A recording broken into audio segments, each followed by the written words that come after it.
We're joined by General Gregory Guillot. Thank you for being here from Northern Command, and Admiral Alvin Holsey from Southern Command. The United States faces the most dangerous security environment it has entered since World War II. We know about the threats in Europe, Asia, and the Middle East, but we must not lose sight of threats in our own hemisphere. Both of these commanders face an increasingly complex set of actors who seek to harm Americans and undermine our interests. The Chinese Communist Party has exploited our porous southern border to facilitate the trafficking of fentanyl and other deadly drugs. Beijing has brazenly violated U.S. airspace.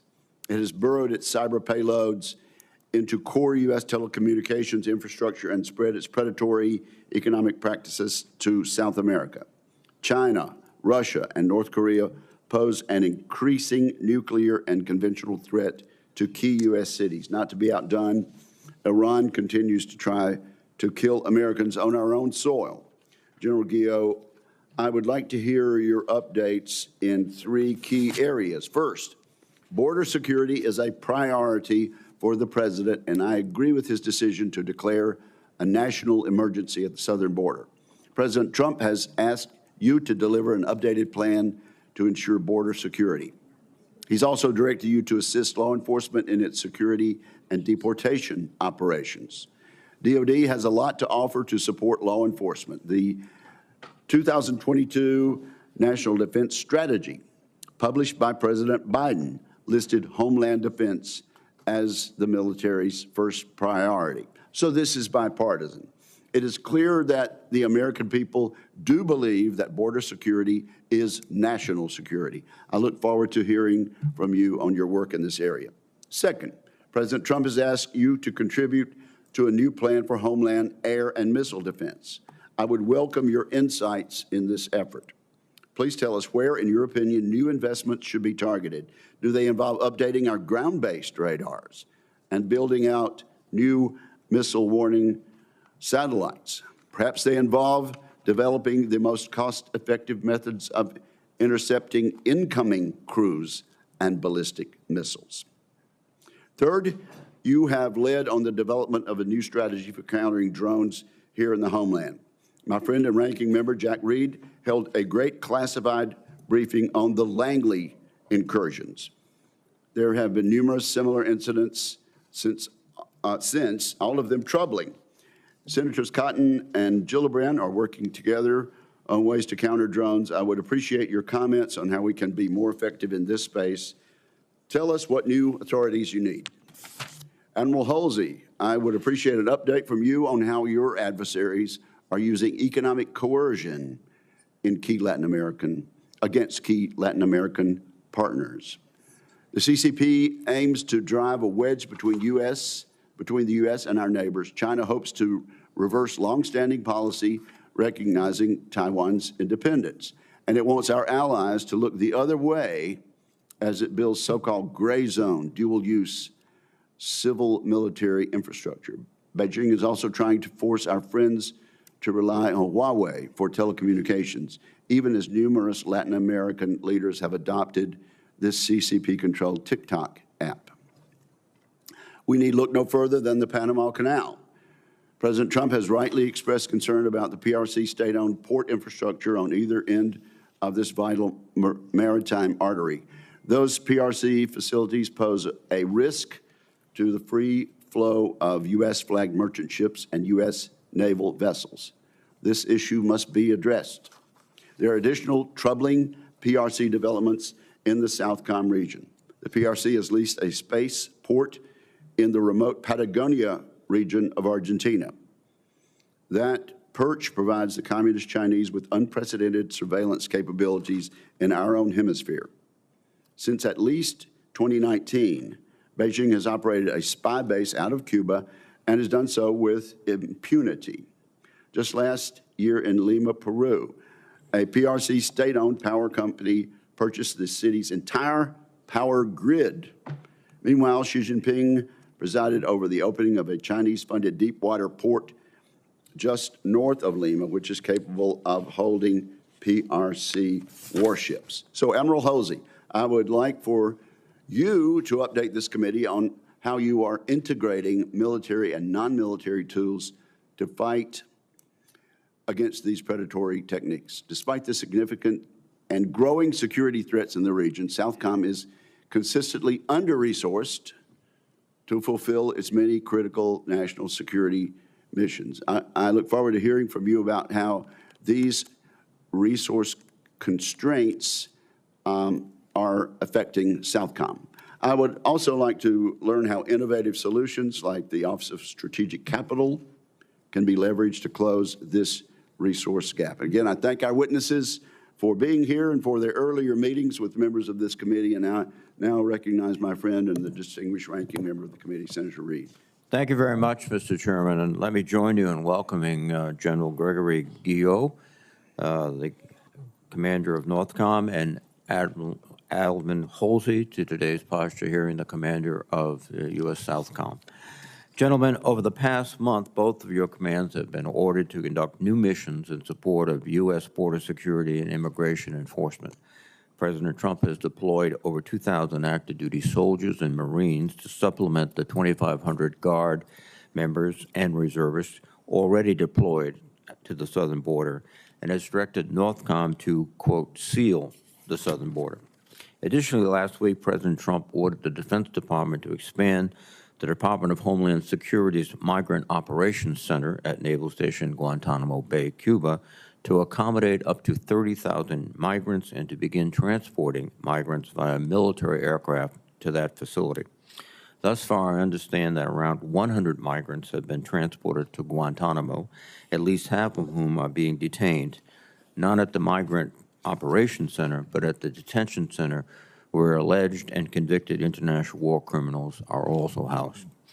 Border security and immigration enforcement is critical to our national security, but Guantanamo Bay is a dubious location to detain immigrants. The detention center has only been used for law of war detainees, and it is unfortunate to equate immigrants with international war criminals. Further, the facilities at Guantanamo are in poor condition and are extremely understaffed. The U.S. military, which is already stretched for resources, is now spending millions of dollars to use military aircraft and burning thousands of hours of military personnel time for these operations. While a naval station in Guantanamo does prepare for mass migration operations, these operations are for saving people leaving dire situations in Cuba or Haiti on unsafe craft, not moving individuals already in the United States to a place where the status of their rights is ambiguous. I have questions about the legality of this operation, and I'm concerned that this is part of a broader effort by President Trump to militarize immigration enforcement. I hope the President and Secretary Hegseth will use common sense, follow the law, and stop spending significant amounts of taxpayers' dollars on performative deportation activities. General Guillot, Admiral Holsey, I would like to know how these immigration enforcement missions are impacting the readiness of your forces. Specifically, I would ask for your estimates of the cost, personnel, and resources required thus far, and any concerns you have about the limitations you have to continue conducting such operations, particularly in light of your other critical missions. Indeed, U.S. Northern Command is key to our national security as the principal command for protecting the American homeland. As we consider threats from China and other competitors, our very concept of homeland defense must evolve. General Guillot, Northcom publishes its Homeland Defense Policy Guidance to address this challenge. I want to ask for an update on the status of its implementation and how it will transform the Homeland Defense plans of the Department. The urgency of this mission has been made clear with the recent incursion of drones and unidentified aerial phenomenon in our airspace. America's skies and seas must be secure to protect our citizens, and the Department must pursue technologies that provide adequate detection. The Trump administration has proposed an Iron Dome program for North America and issued an executive order to develop additional defenses against cruise, ballistic, and hypersonic missiles. I would note that many of these efforts have already been underway by the Missile Defense Agency for years, and that the concept of space-based interceptors that President Trump is interested in has been debated and tested at enormous financial cost without significant promise. General Guillot, I would ask for an update on how the Homeland Missile Defense mission is proceeding and your view on how a space-based interceptor system could affect Russia's pursuit of a nuclear weapon in space. Turning to Southern Command, Admiral Holsey, your command faces growing challenges from China and Russia in Latin America. The political and economic instability in the region presents a situation that our adversaries are seeking to exploit to increase their own influence. China, in particular, is expanding its presence in the region, including through investments in strategic infrastructure, 5G telecommunications, and an expanding network of space tracking installations. Admiral, you testified last year that the PRC and Russia are strategic competitors who seek to undermine democracy while gaining power and influence in the region, and that partnerships are our best deterrents to countering shared security and economic concerns. But that, for now, the U.S. remains a trusted partner, or the trusted partner. U.S. international development programs strengthen U.S. partnership in the region, which advance U.S. national security objectives. Now that USAID has been dismantled, I am interested in your assessment of whether the U.S. will remain the partner of choice in your AOR, or whether China and Russia will use this as an opportunity to gain further inroads with our partners. I'm also interested in your assessment of how we might work strategically with our partners in the region to build resilience against these activities. Southcom, like Northcom, continues to work closely with the U.S. interagency to support counter-narcotics and counter-transnational criminal organizations, or TCO, missions. I am concerned about the growing threats from TCO and synthetic opioid trafficking, including fentanyl, which are contributing to more than 100,000 overdose deaths each year in the United States. Admiral, I would ask for an update on Southcom's work with partner nations and other U.S. government agencies in counter-narcotic and counter-TCO efforts, given Southcom's limited force posture and resources. Finally, we know that insecurity throughout Southcom area is contributing to the flow of migrants north to the U.S. border. Economic instability, violence, and corruption continue to be a major source of insecurity in much of the region, especially in the northern triangle countries of Honduras, Guatemala, and El Salvador.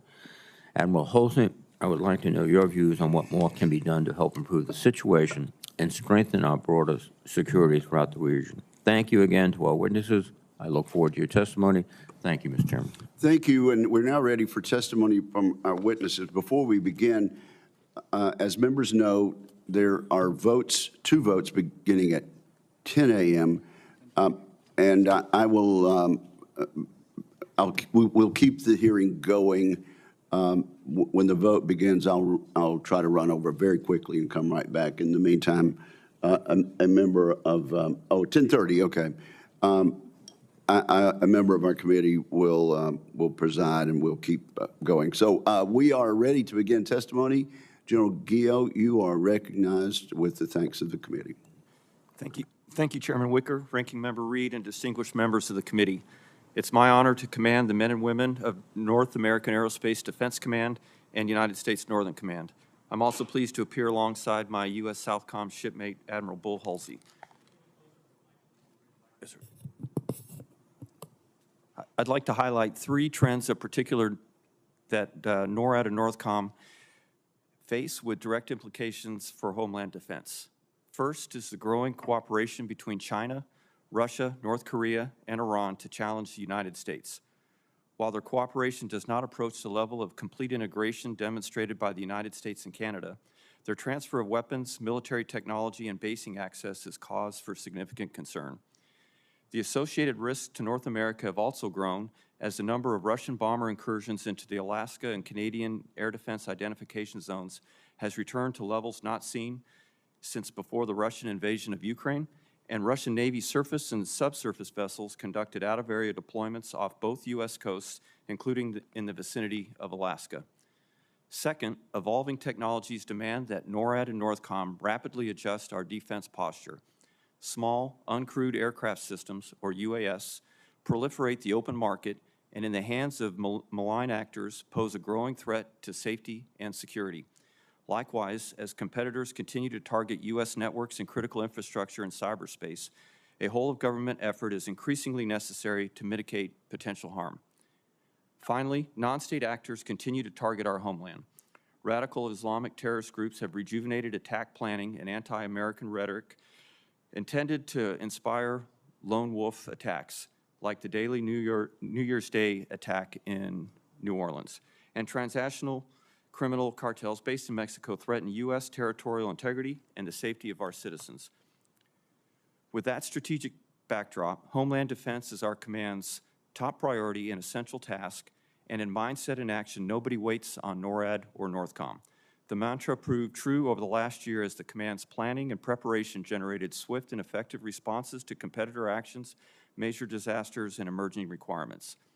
Over the past 12 months, NORAD and Northcom intercepted joint Russian and Chinese bombers off the Alaska coast, tracked Russian surface vessels off both coasts, detected and assessed numerous North Korean missile launches, tracked multiple Chinese dual-use military and research vessels in the Bering Sea and Arctic Ocean, supported Americans in need following Hurricane Helene and wildfires in California, postured to support a Hurricane Milton response, deployed troops and unique military capabilities such as airborne ISR along the U.S. southern border, illuminated transnational criminal networks, deployed military personnel to assist U.S. Secret Service in securing 195 presidential campaign events, and improved defensive capabilities against all threats ranging from ICBMs to small drones. Looking forward, NORAD and Northcom modernization is crucial to outpacing our competitors. Establishing a layered domain awareness network from seabed to space to detect and track threats approaching North America is critical to immediate and future mission requirements because you can't defeat what you can't see. To that end, I appreciate the Department and Congressional support for fielding all domain capabilities such as airborne moving target indicator satellites, over-the-horizon radars, the E-7 Wedgetail, and an integrated undersea surveillance system. Defending our borders, establishing a continental missile shield, protecting critical infrastructure and force projection capability, and safeguarding our citizens will require the best our nations have to offer. And I'm grateful to the committee for your ongoing support of NORAD and Northcom's vital missions. Thank you again for the opportunity to appear today, and I look forward to your questions. We have the watch. Thank you, General. Admiral Holsey, you are recognized. Chairman Wicker, Ranking Member Reed, distinguished members of the committee, I am humbled to appear before you today as the 33rd Commander of United States Southern Command. We are a warfighting organization, and I have moved forward to lead this command, service members, civilians, contractors, and their families as we foster democracy, security, shared prosperity throughout the Western Hemisphere.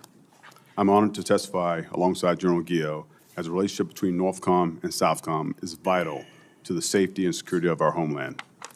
The United States and our partners in Latin America and the Caribbean are linked together, not simply by history and geography, but by family bonds, cultural traditions, security, and economic cooperation, and a steadfast devotion to democratic values. This enduring commitment to these values is a cornerstone of our collective partnership. Together, we seek to achieve lasting security, stability, and prosperity throughout the Americas. Today, this vision is imperiled by a host of threats. These threats include strategic competition from China and Russia, the impact of transnational criminal organizations, and the complex transboundary challenges such as irregular migration, natural disasters, eroding democracies, food and water insecurity. China is our pacing threat and continues its methodical incursion into our shared neighborhood, wielding diplomatic, informational, military, and economic influence to export its authoritarian model to the region. Most focus to the east and west when they think of great power competition. A look to our south reveals that China has already established a strong presence. Its predatory and opaque investment practices, resource extraction, and potential dual-use projects from ports to space threaten the security and sovereignty of our partners while jeopardizing the United States' national security. Simultaneously, Russia supports like-minded regimes like Cuba, Nicaragua, and Venezuela, using disinformation, military engagements, arms sales, force projection. Moscow is now attempting to undermine the United States leadership, interest, and influence in the region. Meanwhile, TCOs continue to fuel instability throughout the region. They exploit the permissive environment and engage in brutal violence, illicit trafficking, and other criminal activities to undermine the rule of law and disrupt the legitimate government functions. And they are having devastating effects which will spill over into our homeland, destroying lives. Border security is a concern for us all. Southcom recently stood up Joint Task Force Serving Guard at Naval Station in Guantanamo Bay in support of the Department of Homeland Security to provide safe and humane care of illegal aliens until they are returned to their countries of origin. Our time is now. Deliberate and meaningful action to address these threats is required, while this region, our neighborhood, will continue to change. Partnerships are our most effective approach to countering shared security and economic concerns. They enable our enduring trust in the region. However, we cannot take this for granted. To be a trusted partner, we must be credible, present, and engaged. During my tenure at Southcom, I've witnessed how enduring presence builds trust. As a result, partners prefer to work with us over China, Russia, and other nations to overcome their most pressing challenges. Southcom continues to stand shoulder to shoulder with our partners. We have and will continue to respond rapidly to crises in any form. Together with our partners, we are building their capability and capacity to mitigate, respond, and recover from our collective threats. Sustained investment in security cooperation, joint exercises, disaster assistance, among other initiatives, enable us to innovate and deliver at the point of need. As this department sharpens its warfighting edge, I'm grateful for the continued support of Congress. Today, this vital support to defending the democratic principles and interests that underpins the stability, prosperity in the region, and ultimately the security of our nation.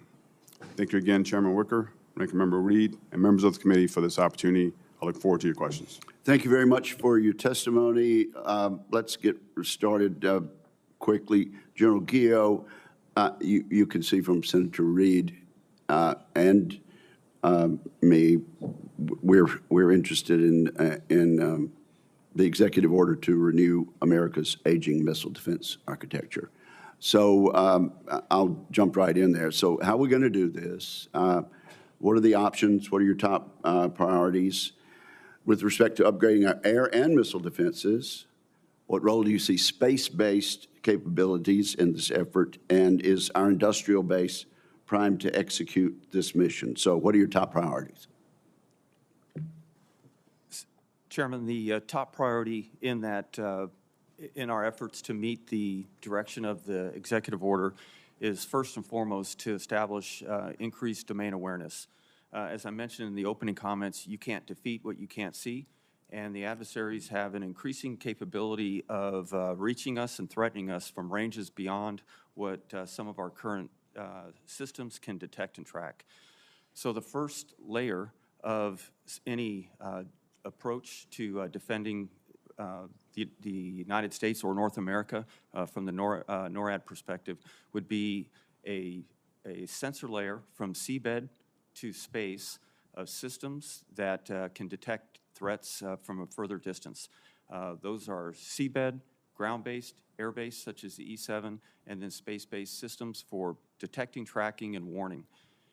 Inside of that, I think we build on our existing GBI and NGI capabilities, the ground-based interceptors and next-generation interceptors to defeat intercontinental ballistic missiles. Let me interject. On the sensor layer, how soon can we get there? Chairman, some of those capabilities are right on the edge. Others are probably 3 to 5 years out. But I think within inside of a year, we could have a significant capability that could network those into a single sensing grid. All right. Well, then go ahead on if you've got anything to say about space-based or our industrial-based capabilities. Chairman, cooperation with the industrial base is critical so they can keep pace with not only our requirements, but those requirements are based on the capabilities of the adversaries, which are rapidly increasing. So I can't emphasize enough the need to develop systems and move them left on the timeline to field them more quickly to achieve our goal. Okay, and again, the ranking member and I spoke about fentanyl deaths. The estimate I have is more than 225,000 Americans are estimated to have been killed because of fentanyl overdoses from 2021 to 2023. So what progress are we making there? Who's to blame? I understand that we've been told in the past there are more Russian GRU spies operating in Mexico City than anywhere in the world. Is that true, and what's Northcom doing and needing to do? Chairman, the crisis, the fentanyl crisis, is a significant concern to our command. We have a number of intel analysts that work with the interagency and lead federal agencies to provide intelligence that gets after the cartel networks that drive the production and distribution of fentanyl and pushes it across the border. Recently, we've been permitted to increase our ISR, our intelligence, surveillance, and reconnaissance, to Permitted by Mexico? no, by the department, sir. Okay. But we do have intelligence sharing with Mexico to show them what we see, and we have increased cooperation with Mexico to go address the cartel violence in terms of sending more troops. And, Okay, so because time is limited, we had 225,000 in a 3-year space. Are we making any progress? Now it's 2025. From our perspective, Has it gotten better? No, I wouldn't say it's better, but I do think, Chairman, that we have a better foundation now, that we've increased the intelligence to make rapid progress against this threat. It definitely needs to get better. And so tell us what you need. And thank you for your efforts. You got 8 seconds. More ISR is the first, and then expanded authorities would be required to more advise and assist types of operations between our forces and the Tier 1 Mexican forces. We want to be your teammate there. Senator Reed. Thank you very much, Mr. Chairman. And General Guillot, following along in the questioning of the chairman with respect to the space-based systems and used both for acquisition of targets and perhaps for contact with targets, you need unfettered access to the X-band. Is that fair to say? Senator, to properly employ all those systems, we would have to have uninterrupted and complete access to the entire spectrum. And as a result, the proposed spectrum auctions would complicate significantly your ability to carry out that mission. Senator, compromising that part of the spectrum is a significant concern to me and the systems necessary for Homeland Defense. Thank you, General. And General, also, there's approximately 2,000 active duty personnel now down at the border, and there's always an opportunity cost, whatever you do. And one of the opportunity costs, obviously, is the readiness and training of these troops. Are you aware of what training is being missed, deferred, or ignored because of this deployment? Senator, first, all of the forces that come to us from the services are extremely well-trained, disciplined, and highly qualified. If they are conducting missions that are outside their normal specialty, we have a series of 5 work days, 1 training day, and then 1 day off each week. And in that training day, we prescribe our leadership to make sure that the forces that are operating outside of their standard specialty have the opportunity to train and maintain some of those skills. Some of the others, such as helicopter pilots and some of the infantry, are doing work that is already in line with theirs, and I think they maintain their readiness. So, you know, in a rough metric, 1 out of 5 days, it's, my math is terrible, I went to West Point. So now they're doing 20% of the training they would have done at home base. Yes, sir. Thank you. I didn't have the privilege of going to Navy or the Air Force, so forgive my math. Admiral Holsey, can you give us a concise but detailed description of your role, Southcom's role at Guantanamo's Migrant Detention Center and the GTF, Gitmo? Yes, Senator. So Southcom plans and postures, has always over the years, to conduct migrant operations. In fact, one of our enduring missions is to plan for a mass migration scenario. Under the current situation, what we're doing is modifying our existing plan to be able to support the migrant ops at JTF, at Gitmo, the Naval Station, and to provide safe and humane care in support of the Department of Homeland Security. Now, to be clear, there are two different sides of the base. One is the Naval Station, both is Naval Station Gitmo, but you have the MOC, which is a Migrant Operations Center, where we are actually setting up tents, and then you have JTF Gitmo on the other side of the island, which we have the law of war detainees. Now, have you estimated the cost that you're going to incur, DOD, Southcom, for your operations? You have to construct facilities for 30,000 individuals, which would include mess halls, which would include healthcare centers, sanitation provisions, et cetera. How much money is that going to cost us? So right now, sir, we're in the initial phase of this process, so it's a tailored approach to get to 30,000 if that is desired. So right now, where we stand, we're in the initial phases, so we'll get some numbers to you, but right now we're still building out. We have forces on the ground, and that process is still in place, sir. Thank you. Going back, General Guillot, to the concept of Iron Dome, unlike the Israelis, this is not a missile defense system. This is a system of systems. And one of the most important aspects of the system, I think you've already alluded to, is detection rather than interception. Is that fair? Senator, I agree with you. The first and most critical part is the detection capability. And I met recently with the defense minister from Canada. They are very much interested in participating. They have legal obstacles, but they assume they can jump over them. Very much participating in the missile defense system. And their best contribution could come in what way, sir? Senator, I welcome their participation. I think the first would be to buy into our domain awareness expansion, whether ground-based or space-based. And then further down the line, if they get defeat mechanisms, see how they would mesh with our existing defense mechanisms, defeat mechanisms, in a similar way that we employ fighter aircraft with NORAD. Perhaps we could do the same with missile defeat systems from the ground. Thank you very much, gentlemen. Thank you, sir. Thank you, Mr. Ranking Member. Perhaps that would be one way that Canada could begin to meet its NATO requirement as far as defense spending as a portion of their GDP. Let me ask both witnesses to move the microphones a little closer. And then I recognize Senator Fisher and then Senator Shaheen.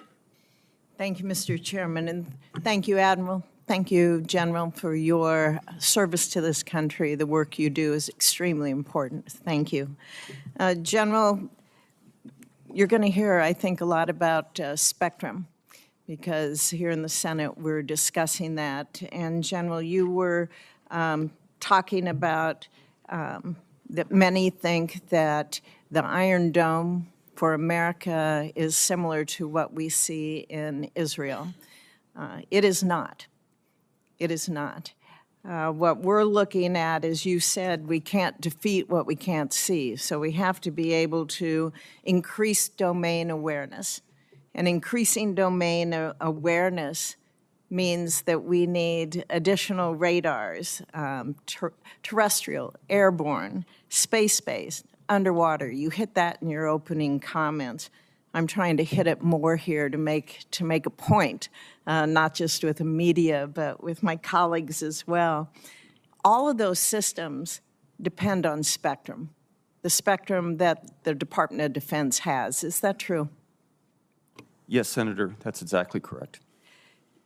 Can those systems function if there's a lot of noise, which means additional users close by and creating a lot of noise? No, Senator, we have to have complete control of the spectrum to operate our systems effectively. And operating those systems effectively means protecting the homeland, correct? Yes, ma'am, that's the purpose for all of our systems. It all centers on homeland defense. Thank you. To move to a different topic, General, you predicted during the posture hearing last year that Chinese and Russian aircraft, you said that they flew a mission into Alaska Air Defense Identification Zone.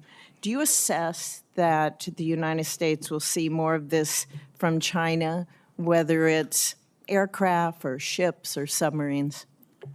Senator, I do think that they'll increase their presence both independently as well as increase cooperation with the Russians in the air, in the maritime, and undersea. And in that cooperation with the Russians, what do you worry about the most? What I worry about the most is that instead of just weapons and technology, that they will trade access, which would shorten our timelines to react to either country's military capabilities.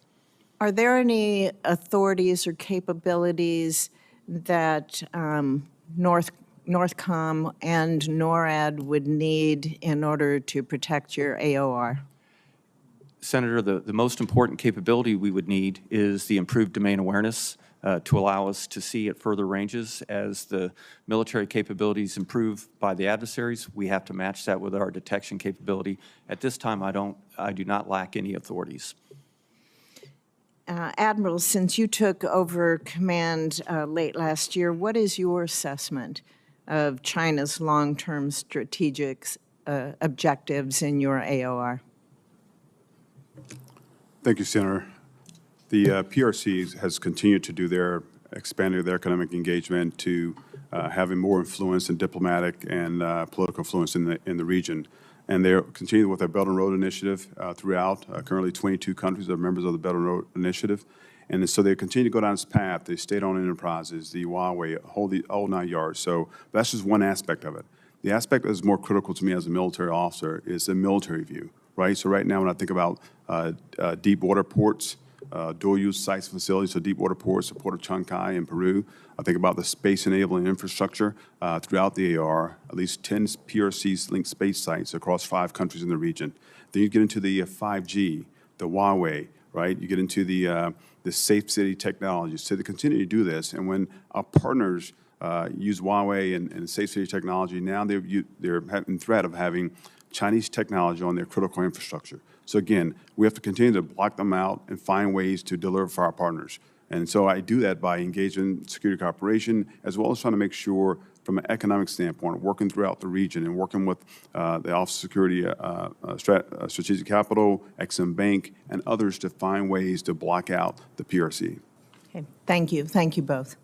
Senator Shaheen and then Cotton. Thank you both for being here and for your service to the country. General Guillot, I'm not sure if any resources are coming from the operations in your area of responsibility to address some of the flights that have been transporting migrants out of the country. But I understand that last week an Air Force C-17 transported 104 migrants from the United States to India. That flight cost the American taxpayers $2.5 million. And I understand that we're currently spending nearly $30,000 an hour for every deportation flight that's being run by the military, when Homeland Security used to charter flights like these at less than 1/3 the cost, or $8,500 an hour. Doesn't seem to me like a very effective use of our dollars, given the needs that you and Admiral Holsey talked about in terms of what you require for additional resources to address the threats facing the country. So can I ask, are you seeing any of the impacts of those costs yet on Northcom's budget? And do you know how those costs are being paid? Senator, I have not seen any impact at this point, but I will remain transparent with the committee if I do feel strain in that area. As you alluded to at the beginning, those flights are flown by U.S. Transcom, so we coordinate with the Border Patrol to have the migrants available, but we do not operate those flights. And do you know if Transcom those flights are coming out of Transcom's budget? Ma'am, I can't say for sure, but I assume they are. Mr. Chairman, I would hope that this committee would request information about the cost of those flights and why we're doing them, why the military is doing them as opposed to doing them the way we used to at 1/3 the cost.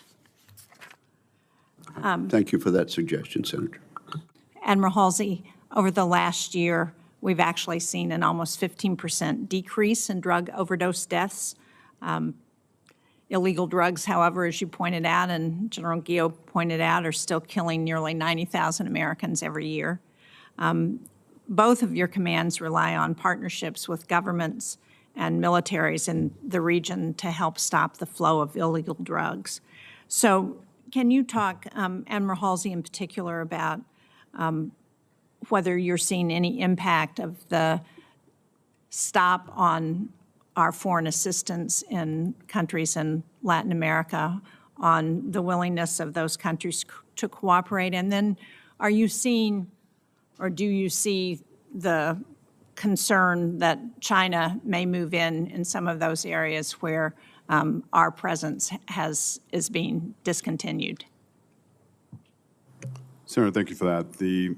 China continues to look incredibly hard at every opportunity to come in and engage, so we can't take that for granted. With regard to our partners and engaging in the counter-drug piece, they're very resilient. Some of our training that do the security operation, the exercises specifically focus on the counter-drug fight. If you look into the Eastern Pacific right now, in the first 90 days, since the 1st of January, we've already interdicted 50 metric tons of cocaine, right, and actually arrested 84 detainees. So again, when you think about this piece, our partners are with us. So 80% of our interdiction last year was done by our partners using actually a ship special mission where we actually bring out interceptors from our partners along with us and get after the fight. So they're all in with us. So I would like to continue to do that security operation. I haven't seen any impacts at this point, but we'll look, and I'd be happy to let the committee know. Thank you. And General Guillot, as you're looking at the challenges with our northern border, are you finding Canada willing to cooperate in all of the ways that are important as we're looking at the interdiction of drugs and other illegal activities across our border? Yes, Senator, I am. I find that my counterparts in Canada are very open to planning potential partnering on the northern border to detect illegal crossings both ways in the future. And Canada has developed a plan to address their commitments to Northcom. Are you seeing that beginning to be built out at this point, or is that all still in the future? And did we participate in the development of that plan? Senator, they were very collaborative on defining the NORAD requirements, and their NORAD modernization is at the very beginning stages. We are seeing improved F-18 radars and missile capabilities already. The next step we'll see is the arrival of the F-35 in the next 2 years. So they're well on the track, but we do have some immediate improvements with their F-18s. Great. Thank you. Thank you both. Again, I'm looking forward to our friends in Canada fulfilling their commitment to NATO. Senator Cotton. Thank you, gentlemen. General Guillot, as the chairman mentioned in his opening statements, I have legislation with Senator Gillibrand to address the drone threat here in America. We seem to have drones just flying around everywhere, and many times people don't know what's going on, most notably in the public eye late last year in New Jersey. But this is also happening around our military bases a lot. You've had drone incursions over Joint Base Langley, Wright-Patt Air Force Base, Vandenberg Space Force Base, Picatinny Arsenal, Anderson Air Force Base. Could you explain to us briefly what is the threat that these drones pose to U.S. military operations, facilities, and personnel? Senator, the primary threat I see for them in the way they've been operating is detection and perhaps surveillance of sensitive capabilities on our installations. And that's all installation, not just super sensitive ones like nuclear sites. It could be our fighter bases or Army bases or naval bases or what have you. Yes, sir. There were 350 detections reported last year on military installations, and that was 350 over a total of 100 different installations of all types and levels of security. Yeah. But it's the case right now that only at certain sites, which you might call the super sensitive sites, like nuclear bases, do commanders have the authority to protect their airspace from these drone incursions. That's correct, Senator. We call those covered installations, and not all about half are covered. Which sounds crazy to me, and I think most Americans would think it doesn't show a lot of common sense. I mean, base commanders at every base around America, they have the authority and they have the capability to protect their perimeters. Say if some terrorists got a dump truck and drove it through the front gate, or were trying to breach the perimeter fence, we would expect base commanders to protect their base with force if necessary. Is that correct? That's correct, sir, and I would propose and advocate for expansion of 130I to include all military installations, not just covered installations. I'm glad to hear you say that, because I have legislation to do just that, right. the counteract with Senator Gillibrand, that again would give these commanders the legal authority they need, plus the capability required to protect their bases from these kinds of incursions, and then hold them accountable for doing so. Is that exactly what you're advocating for? That is, sir, and if I could add, I'd also like to see the range expanded to slightly beyond the installation, so they don't have to wait for the threat to get over the installation before they can address it, because many of these systems can use side-looking or slant range, and so they could surveil the base from outside the perimeter, and under the current authorities, we can't address that. Even better. Now, last year, you also said there were thousands of drone incursions over the southern border. And just last week, Mexican cartel leaders were reportedly authorized to use drones equipped with explosives against U.S. Border Patrol agents. Now, I know that this is primarily a DHS responsibility at the southern border, but do you need authorization for DOD to share information with DHS and the border authorities about these incursions? Yes, Senator. I would like 130I to be expanded to allow seamless exchange of data on drones.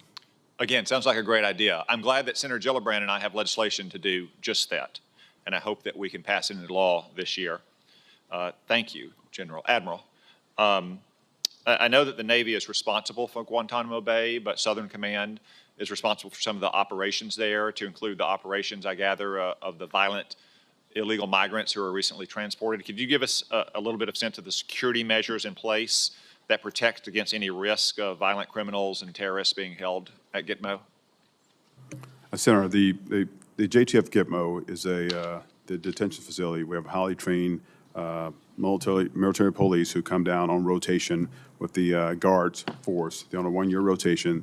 They're highly qualified. They've been trained to do their mission. They've been doing it for years throughout. So again, I think they're very capable of force, and they're ready to deal with any situation. And you're confident that your personnel are trained and ready to do that and are safe in doing so? 100%, sir. That's great, because I'm also very confident that it's much safer to have depraved, savage criminals from other countries waiting at Guantanamo Bay for deportation than it is to have them waiting at a base on the American mainland soil, where we hope they'd never be able to cause any problems, but you never know. There are American citizens on those bases and just outside those bases. Gentlemen, thank you again both for your appearance. Sure. Excellent point, Senator Cotton. Senator Hirono, and then Senator Sullivan. Thank you, Mr. Chairman.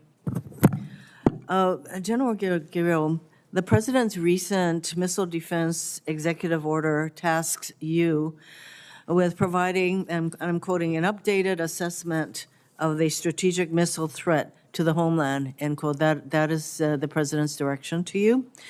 I remain concerned about the viability of DoD's strategy to defend Hawaii specifically from missile threats. We're looking at China, North Korea examples. Will you commit to include the missile defense of Hawaii as part of your assessment? Senator, I absolutely will. Hawaii is, and the defense from ballistic missiles for Hawaii is part of my responsibility. Thank you. Again for you, General. Last year, the former National Guard Bureau Chief testified that the border security mission provides no military training value to Guardsmen, no military training value to Guardsmen, and does not prepare troops for great power competition. Additionally, a GAO report from 2021 found that multiple units lost critical training opportunities due to deployments to the border. Okay. That, of course, impacts military and operational readiness. General, do you agree with the assessment that these missions provide no military training value to Guardsmen? Senator, I don't agree. I think that specifically in the helicopters and in our intel specialties that are conducting missions on the southern border, those are exactly in line with their trained specialty. However, there are, I certainly recognize there are areas where they are cross-trained and they are not getting immediate benefit to their primary specialty in about half of those roles. So your testimony is that using military troops, our troops at the border, that is not going to have an impact on readiness? How many troops do we have on the border right now, and do you expect that number to grow? Senator, we have 5,000 Title X forces on the southern border right now, and I do expect that number to grow. As the ranking member on the Readiness Committee, I do have concerns about what these kinds of troop movements will do to readiness. What specific military training events and readiness exercises will Northcom forego due to the resource demands of the border mission? Senator, to this point, none have been altered, and we don't project that we would lose any of our exercises. As the forces are provided by the services, we still have the capabilities to conduct all of our scheduled exercises. Well, the GOA report in 2021 noted that there will be some critical training opportunities that will be lost, and I'm going to follow up with you as to whether that is also what is happening. For Admiral Holsey, in your confirmation hearing last September, you stated that Southcom's main campaigning tool is security cooperation, utilizing a whole-of-government approach that includes USAID. How will President Trump's decision to freeze foreign assistance and dismantle USAID affect Southcom's security cooperation mission? Senator, for right now, as we look at we're still assessing the impacts of USAID. I will tell you from a military standpoint, I still can do my security cooperation at this time. And so I look to Trade Winds exercise, right? So that's one we do yearly, and it focuses on the humanitarian assistance disaster release in the Caribbean, right? So we go out there, we do these missions, we're training our forces for earthquakes, hurricanes, and the like. So those type opportunities give our partners a chance to develop their skills for emergencies or contingencies. I really don't see how an action like closing USAID would not have a negative impact on part of your mission. Regarding Guantanamo Bay, this is, again, for Admiral Holsey. Southcom is responsible for implementing the President's directive to expand the detention center in Guantanamo Bay to hold 30,000 migrants.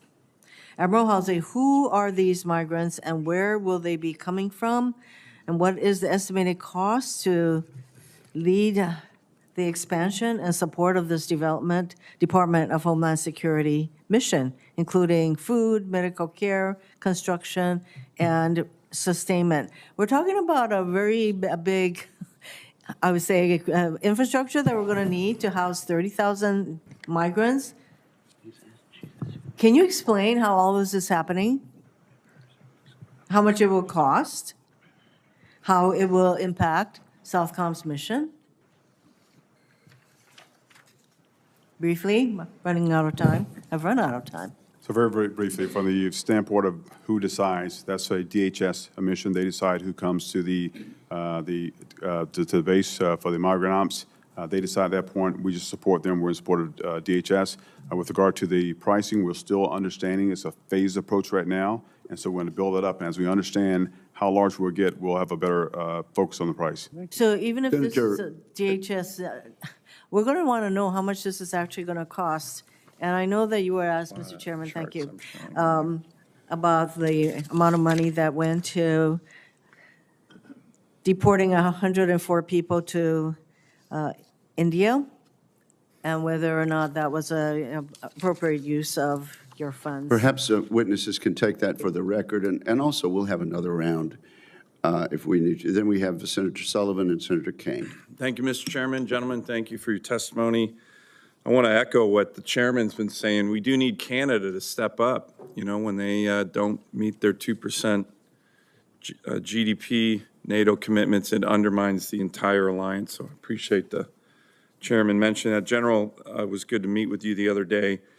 We had a meeting with senior Trump administration officials just a couple days ago, a number of senators who were focused on the border, and they focused, like your testimony, a lot on the northern border, which I really appreciate. I have a chart here that depicts a lot of the air and sea incursions that we've seen in the last few years. It's been quite remarkable, particularly the joint Chinese-Russian strategic bomber missions into our ADIZ and the joint Chinese-Russian naval task force, quite big, a 12-ship naval task force last summer. President Trump himself commented recently that we need to increase military investments in Alaska as Russia and China make more menacing moves in the region. That's a list, that's just an example of all the different incursions, air and sea, just in the last 3 years, which is quite astounding. General, I want to go into a little bit more detail. Your troops have done a great job of intercepting these strategic bombers. By the way, they come with armed MiGs, right? This is a serious incursion, not easy to do. Our Navy's done a good job, although the first time we had that joint Russian-Chinese task force, we didn't have any Navy response, nothing, which was ridiculous in my view. 150-foot Coast Guard cutter. But these are difficult missions, made more difficult, for example, when you're intercepting strategic bombers. A lot of times our fighters are having to fly over 1,000 miles just to get to the end of the ADIZ to intercept them. So my question, can you put the other slide up, the one with the map, the first one with the map? There you go. Do you agree we need more infrastructure? You and I have talked about reopening the airfield and the Navy base at Adak, which is out here on the Aleutian Island chain, or Utqiagvik and Barrow, Alaska, to help with the SAR missions. Can you explain that in a little bit more detail? Admiral Paparo is in agreement with you on this, where these incursions are going to increase. This is America, our northern border, and yet the infrastructure we have for the young men and women who are doing these dangerous intercept missions, both at sea and in the air, they need more infrastructure for their safety and for our rapid response. Do you agree with me that they do? And would you support reopening the Adak Naval Base and the extension of the Barrow runway, which is way up there, the northern part of America, North America? 45. Senator, I do agree with you, and as you mentioned, Admiral Paparo and I are very closely linked and aligned on all issues in the Pacific. I would support ADAC for sure, for maritime and air access, and as you pointed out, Dead Horse or a point at the far north part of Alaska, because those missions aren't only long, 1,000 miles or more with 5 or 6 or 7 air refuelings, usually at night, but also the harsh conditions if a pilot should have to eject. Having those forward points that you mentioned would allow us to pre-position search and rescue aircraft or be able to land there in an emergency, which are capabilities that we just don't have right now. Great, thank you on that. And again, I want to thank the men and women under your command. They do these intercept missions all the time. They're very tough, they're dangerous. They don't make a lot of news down here in the lower 48, but they're doing a great job. Let me turn to missile defense. Senator Kramer and I recently introduced our Iron Dome Act that reinforces what President Trump's executive order does. That's a depiction of that covering the whole United States with integrated missile defense systems to protect our homeland. I'd love to get co-sponsorships from all my colleagues. My 2017 Advancing America's Missile Defense Act, which pretty much became law in the NDAA, had 30 co-sponsors, 10 Democrats, 20 Republicans. But can I get your sense to, first, a commitment to work with me and Senator Kramer on that, and then you mentioned the NGIs and the ground-based missile interceptors. Those are almost all based in Alaska. Why is it taking so long to fill those 20 silos that we just built out that are needed? And can I get your commitment to work with me as part of this Iron Dome Act to accelerate that? Senator, you have my full commitment to work with you on the Iron Dome. It's the core mission of NORAD and Northcom is to defend, just as you described there.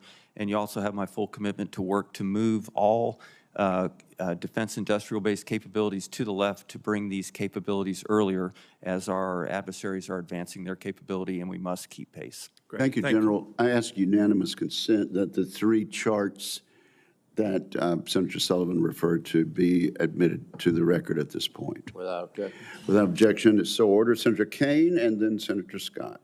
Thank you, Mr. Chair, and thanks to our witnesses for your service. This morning, I received an email from one of my long-standing staff members, and Mark runs constituent services for me, and he did so when I was governor as well. Mark graduated in Richmond from J.R. Tucker High School, kind of looked in the mirror and decided he wasn't college material yet, and enlisted in the United States Marine Corps. Mark served for 4 years as an enlistee in the United States Marine Corps, and it put him on a path. It's been an amazing path. He finished his Marine service and then went and got a social work degree at Virginia Commonwealth University. And advice to any of my colleagues, if you want somebody great in constituent services, pick a Marine with a social work degree. The dogged persistence of the Marines and the skill in working with organizations and listening to people of a social worker, Mark exemplifies that. Mark sent me this morning, he reached out to send me this article that appeared on the 10th of January in military.com. Military drops recruiting efforts at prestigious Black Engineering Awards event. I'd like it entered into the record, Mr. Chair. First two paragraphs of the article, here they are. The Army and other service branches are abandoning recruiting efforts at a prestigious Black engineering event this week, turning down access to a key pool of highly qualified potential applicants amid President Donald Trump's purge of diversity initiatives in the military. Until this week, Army Recruiting Command had a long-standing public partnership with the Black Engineer of the Year Awards, or BEYA, an annual conference that draws students, academics, and professionals in science, technology, engineering, and math, also known as STEM. The event, which takes place in Baltimore, has historically been a key venue for the Pentagon to recruit talent, including awarding ROTC Corps scholarships and pitching military service to rising engineers. Past BEYA events have included the Army Chief of Staff and the Defense Secretary. This is one of the most dense events we do, one Army recruiter told military.com, on the condition that their name not be used. Our footprint there has always been significant. We need the talent. My staffer, Mark, said to me when he sent me this article, I would never have served in the military if there weren't men and women who looked like me in the recruiting process. Limiting military recruitment to avoid qualified Black applicants in the name of DEI will ultimately hurt our all-voluntary military.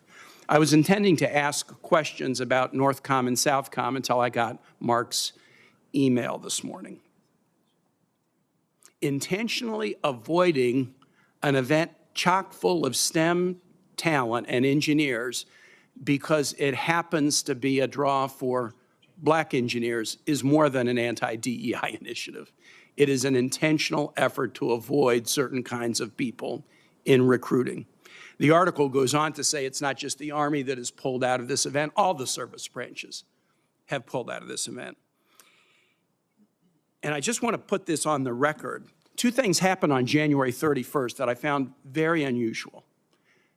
The President of the United States, Donald J. Trump, did what every president since Gerald Ford has done on January 31st. He declared February Black History Month. And on January 31st, the Secretary of Defense, Pete Hegseth, put out a directive, identity months are dead at DOD. That was not the newspaper headline summarizing the directive. That was the directive from the Secretary of Defense. Identity months are dead at DOD, including Black History Month. So we have two events on January 31st. We have the President and Commander-in-Chief issuing the standard Black History Month proclamation for the nation, but apparently at DOD, it's different.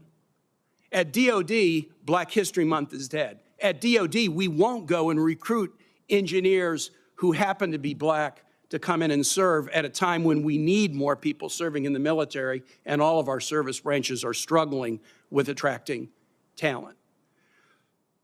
There's a lot of issues dealing with Northcom and Southcom. I'm glad my colleague, Senator Cotton, asked about UASs. I had a whole series of questions I wanted to ask about Haiti and other Southcom priorities. Admiral Holsey, I'm glad we had the chance to talk about those in my office. The United States military has been at the forefront of including talent of all kinds. With the actions on January 31, the president acknowledging Black History Month, but within the DOD family now, this is dead. I worry that the military will no longer be at the forefront, won't even be at the average, but will be behind. And that would be a terrible sellout of an amazing tradition that our United States military should be very, very proud of. With that, Mr. Chair, I yield back. Thank you, Senator Kane. Senator Scott. Thank you, Chairman. Thank you for being here. Thank you for all the servicemen and women that serve with you. So all these hearings are important. This is an important one. I like this one a lot because Southcom's here, and it's from my home state of Florida. I was hoping my good friend Senator Sullivan was still here because all he talks about is Alaska all the time. So I'd like, one thing I would always like is if people understood the risk we're having in Latin America, and I think we have to put more effort into it. I know Admiral Holsey, we talked about that yesterday, and I know you're focused on it. So after years of Joe Biden's open border crisis wreaking havoc on our domestic security, with millions of illegal alien encounters at our border and appeasement of dangerous regimes, the safety of our nation and communities are top of mind, I think, for all of us. I think you have a very important job here as we bring back peace through strength. So let me just get to the questions first. General, President Trump recently signed 2 executive orders, one to seal the southern border, which is right, and another deploying 1,500 servicemen and women to the southern border, which none of us hoped he would have to do, but unfortunately he will have to do to secure the border. Can you speak to how the administration is preparing for, and do you feel you have the capability to face down the cartels and other U.S. enemies present in Mexico? Senator, I do think that we have the capability and the support to meet the requirements established in the executive orders. As you might know, we've doubled the number of Title X forces inside of a week down there, and they're operating in 7 roles in support of the Department of Homeland Security. And then we've also increased some uniquely military capabilities that will get after the point you made, the cartels, which are driving the illegal migration, and that's primarily through airborne ISR to get more information on those and figure out how we can counter their actions. You think there's any chance you're going to need a carrier strike group in the Gulf of America?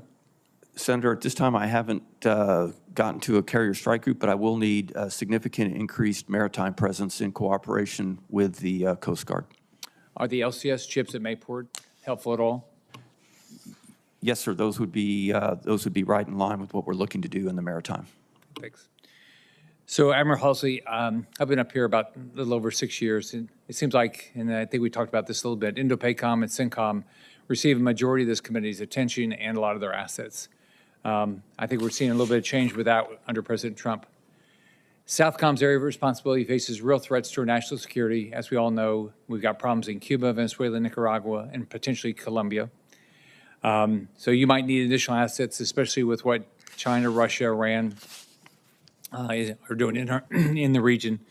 Can you talk about the importance of having the right assets at Southcom to be able to deal with the threats? Yes, Senator. To be clear, presence means power. Presence means relationships. And so not only when out-of-area deployers come or the TCOs are moving drugs, when they see presence, it gives them pause. But also when we come down and work with our friends and partners in the region, they look for us as leadership. So when they see our ships, our aircraft, our boots on the ground, working with them again and again, it builds those partnerships and it shows that we are there enduring and we can block out the PRC and others. Thanks. Can you talk about the importance of Homestead Air Force Base and its mission? Yes, sir. Yes, sir. For Homestead Air Force Base, located there in south of Miami, right now we've used it in the past. We use it in our Haiti operations as a jump-off point. We use it in exercises as well. So again, it's a key location when I think about contingencies downrange and how I engage, and using that as a base to, to forward deploy, if you will. And also, I'm looking at some opportunities coming up for unmanned assets as well. So I'll continue to work on that. You think it needs to be returned as an active duty base? I think it's more of an Air Force lane to answer that, but I could definitely use an active duty base, sir. All right. Thank you, Chairman. Now, Senator King. Thank you, Mr. Acting Chairman. Appreciate it. First time. Big promotion. As we're sitting here, news feeds often come across, and I just saw one that the Department of Defense has indicated in its 2025 procurement plan to buy $400 million worth of Tesla trucks. I'm going to just let that fact sink in. That's all I'm going to say about that. Admiral, you talked about the activity of the Chinese in Latin America. Do you believe that activity is, number one, significant, and number two, increasing? And the nature of the activity, as I understand it, is public works projects, ports, 2 ports in Panama, for example. Is this significant activity on behalf of China in Latin America? Yes, Senator. I think all their efforts from a infrastructure standpoint, the development of dual-use sites and facilities is a challenge, and we should be concerned about that. I would point out to the committee that 2 weeks ago, we unilaterally disarmed in Latin America when we destroyed the Agency for International Development, because that's the agency that provides funds for these kinds of projects. So we've left the field in Latin America, and I think that should be understood. We're always talking about competition with China and the pacing threat, but here is a place where we basically have, as I say, left the field. We've abdicated, we've surrendered to China in Latin America by unilaterally and illegally and unconstitutionally abandoning the vehicle by which we were competing with them in terms of development and work in Latin America. I think that should be noted. We've gone almost entirely through this hearing and not talked much about terrorism. I believe that in all the talk about pivoting to great power competition in the Indo-Pacific, we've taken our eye off terrorism. And it worries me that that's still a threat. General, is terrorism still a threat to this country? I believe you mentioned lone wolves, which is the most difficult kind of terrorism to combat. Senator, it is still a threat and a concern, and one of the primary focuses in the Northcom part of my job. To address that, we have very close ties with Central Command and Special Operations Command to follow their operations in overseas, and they give me any indication of activities moving towards the United States that we'd have to plan for. And of course, we have great relations across the intel and interagency to ensure that we have a consolidated look at any terror threats to the U.S. Well, I hope that there is significant emphasis, because I worry that this is one of those things we're going to wake up and find ourselves under attack, and everybody's going to say, well, what happened? And it's a matter of taking our eye off the terrorism ball. That's one of the greatest threats to this country, particularly if terrorists get a hold of nuclear material. And there's a growing nuclear family, including Iran and North Korea, where nuclear material might become available, and that's the nightmare scenario, because deterrence doesn't work with terrorists. They don't care about dying, and they don't have a capital city to destroy.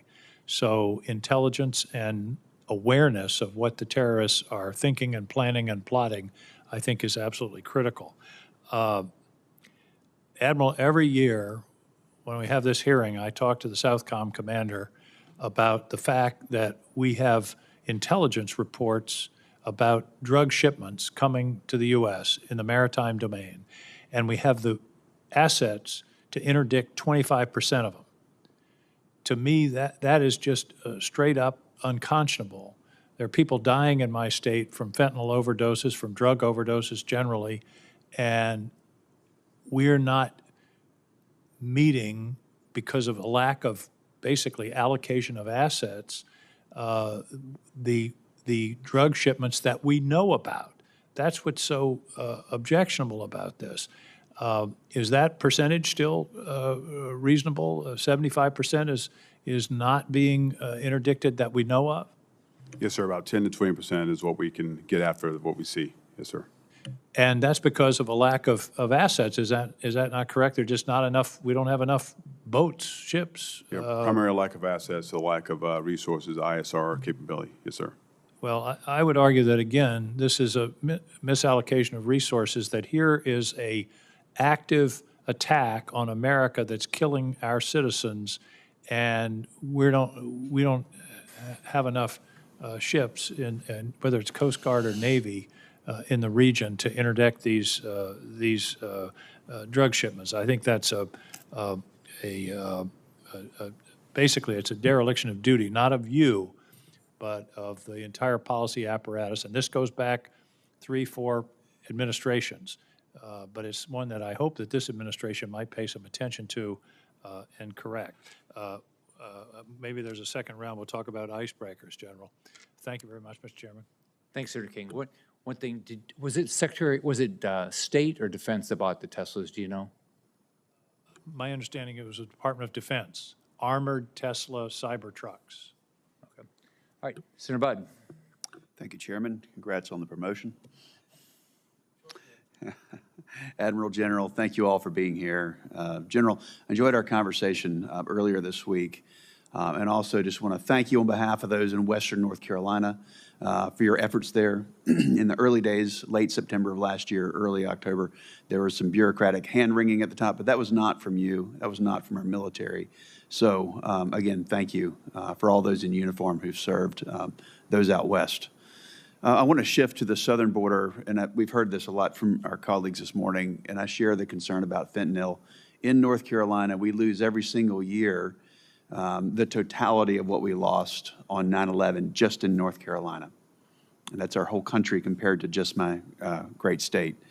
I'm interested in stopping the supply of these Chinese precursors and chemicals that end up in Mexico and make their way here. And also stopping the Chinese nationals that are being caught illegally crossing our southern border. In record numbers, I think it's up by a factor of 50 from 2021 to 2023. So what concerns do you have, if any, that foreign malign actors, not just South American immigrants, but they're using the southern border to access our nation? We'll start with you, Admiral. Senator, as I look at the daring gap over the last year or so, we did see an increase in number of Chinese actors coming across. Right. Typically what we do is we've been working with the Panamanians as well as Colombian to kind of support them in stopping the flow of migration. Now, it's slowed down this year. I think President Molina was pretty clear to try to stop migration when he got in office. We've supported from a logistics, intelligence, and training equipment standpoint with the Colombian and Panamanians. We saw the drop about 90% coming through the daring right now, but we have to keep our eye on it. Thank you. General. Senator, I want to thank you for your comments for the men and women of primarily the 18th Airborne Corps that did an outstanding job supporting their teammates in the western part of North Carolina. I appreciate that. I share the concern on the intent of many that are crossing the border, and in particular work closely with the Border Patrol to figure out why the Chinese migrants, one, are so many, and two, through such a narrow corridor in the San Diego region. And my concern there is a wolf in sheep's clothing coming across, having someone who intends us harm. So we work very closely with the Border Patrol to see who is coming across and making sure that our intel agencies are tracking them. I'm encouraged by the recent decrease in detections and incursions across the border. But as I've mentioned before, the increase in military presence down there and some of the unique military capabilities, I hope will continue to seal that border. Thank you for that. Let's go to another topic which was previously discussed in regards to UAS. As you mentioned in your opening statement and in the discussion with Senator Cotton, we've seen UAS incursions over sensitive sites, military bases. It's an alarming amount.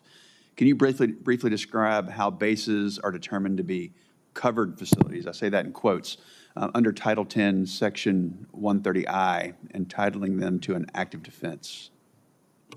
Yes, Senator. To become a covered installation, there's 9 criteria that any one of those could allow the base to be covered.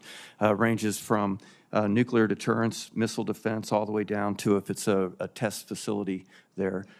Roughly half of the 360 installations in the U.S. meet that criteria. My request and proposal would be, as if we look at 130I again, would be to expand coverage to all military installations and not just those that are covered. Thank you. So as the lead synchronizer of counter unmanned aerial system operations in the U.S., how are you preparing our bases to defend themselves from these threats? I know there's a policy discussion in your prior answer, but what are you doing right now? Senator, since we received this responsibility in November, we're responsible for coordinating any response. The authority to defend a base, as Senator Cotton mentioned, remains with the installation commander and the services, but we can be a synchronizer role and are a synchronizer role to ensure standardized training, response, tactical techniques and procedures. And if the base and the service are unable to handle the incursion, we can bring in help from across the interagency and DoD to support. And perhaps most critically is we can work closely with the interagency to give them the authority to operate the systems once they arrive due to our close relationship with the FAA. And in the near future, I think we will have our own capabilities to bring in from Northcom once we've procured them to assist if the service and the installation cannot handle the incursions. Thank you. Thank you very, very much. Mr. Chairman, in your absence, I made a statement about the purchase of Tesla trucks. I was misinformed. It was not the Department of Defense that's announced this purchase. It's the Department of State. So I just wanted to clarify the record. And thank you very much for that. Senator Warren. Thank you, Mr. Chairman. So the Trump administration is sending troops to the southern border and holding immigrants at Guantanamo, redirecting active duty military personnel from critical missions and costing taxpayers several times more than when DHS does the same job. That seems to be bad for national security, bad for our military families, and bad for America's bottom line. We've seen this before. When the first Trump administration deployed troops to the border, it pegged the cost at $1 billion over 3 years. But the GAO found that the Department of Defense estimates were, quote, not reliable and excluded, quote, significant costs. DOD reports to Congress missed more than half the actual total cost for entire fiscal years. So GAO made 7 detailed recommendations for the Department of Defense to improve its cost estimates, but 4 years later, the Department of Defense has not executed a single one. Now, DOD estimates that this new border deployment will cost almost $1 billion over the next 8 months, but that may be another underestimate. So, General Guillot, you are overseeing the border deployment. Does underestimating the costs of an operation put future missions and future readiness at risk? Senator, I would assume so, but I think I need to point out that Northcom has not appropriated funds for the southwest border, and we've never had reprogramming or pass-through funding. This is all done through the Department Comptroller and the services. I appreciate that, but I'm asking the question about running past the limits and the consequences of that, because the money has to come from somewhere, and I'm concerned that we're going to see the same problem that we saw the last time. Big costs and little transparency and accountability. When DOD has been tasked with doing DHS's job, it has cost taxpayers a lot more money. It costs 3 times more to deport migrants on military aircraft than civilian planes that ICE often uses, and has cost ICE at least 5 times more per detention bed to hold migrants at Guantanamo Naval Base than at facilities in the United States.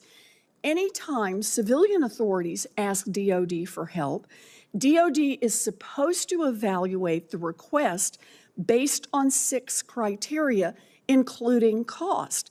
But we don't even have a cost estimate for the new Guantanamo operations. So, Admiral Holsey, what do you expect the budgetary cost of Southcom's Guantanamo operations will be through the end of this fiscal year? Senator, we're new into the process right now. We surged emergency assets down there to start building out the camp. It's a phased approach, so it's not automatically going up to 30,000. So right now, so you're telling me you actually don't know the cost yet? not at this point, ma'am. Not at this point. So the decision to deploy DOD personnel and assets was made without knowing the cost, which is exactly what DOD is supposed to consider in making the decision to deploy. Will you at least commit to provide that estimate to Congress as soon as you have it? Yes, Senator. All right. Yes, Senator. I will work with the OSD and DOD to get that to you. All right. I will hold you to that. I'm relying on both of you also to tell us if DOD blows past whatever estimates you give us. Given the potentially astronomical costs, will you commit to informing this committee if you determine that these operations are not militarily effective? Yes, Senator. All right. You know, we need to know if the operations are having an unmanageable impact on readiness and morale. Political stunts like this can easily damage troop morale. Many Texas National Guard members who deployed to the southern border have felt isolated, without purpose, and some have even committed suicide. I think it is important that we have better oversight over these plans and that we make these plans conform to the law. Thank you, Mr. Chairman. Thank you very much. Yes, Senator King. One follow-up. General, give us an outline of the Russian activity and militarization of the northern Arctic Ocean. I don't know how to define northern and southern when you're coming from the North Pole, but on the Russian shoreline. Senator, over the last year, we've seen a significant increase in both Russian air and maritime activity in the vicinity of Alaska, both in the Bering and up in the Arctic Ocean. In fact, the incursions and the number of ships this past year equal or exceeded the rate that it was before the Ukraine invasion, after which I think we all know the numbers dropped. And we've also seen increase in air patrols on the eastern side, what we call the 2 o'clock approach through the Greenland and Iceland gap towards Maine and the northeast portion of the United States. So I'm certainly concerned by that, and I would expect the numbers on both sides of our coast to increase in the coming year. And then also, sir, along those lines also, the Russian out-of-area patrols for both surface and undersea was significant last year, and I expect to see that on both coasts again this year. And the Chinese are increasingly active, are they not? Yes, sir. Last year was we saw the most Chinese vessels off the coast of Alaska than we've ever seen, and many simultaneously. I was at a conference some years ago on the Arctic, and there was a huge delegation from China, and I said, what is China's interest? They said, we are a near Arctic nation.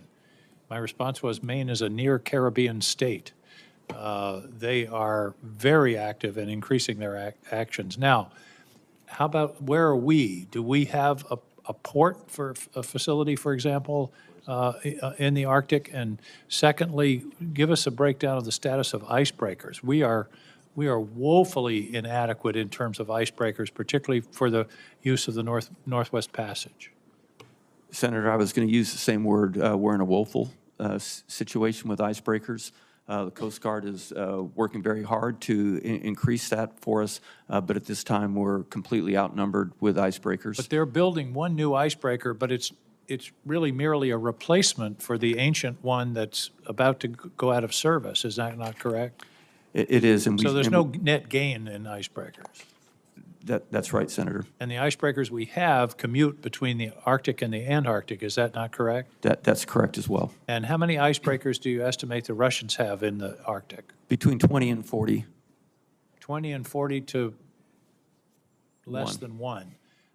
I would argue that the icebreakers are the essential infrastructure of the Arctic region, and to say we are inadequate and behind where we should be is, I believe, an understatement. Thank you, Mr. Chairman. Senator King, let me just say, I think you'll find a lot of bipartisan support, both in the Congress and in the administration, for a substantial increase quickly in our number of icebreakers. I believe that's the case, and I appreciate that, Mr. Chairman. All right, we have Senator Peters and then Senator Rosen.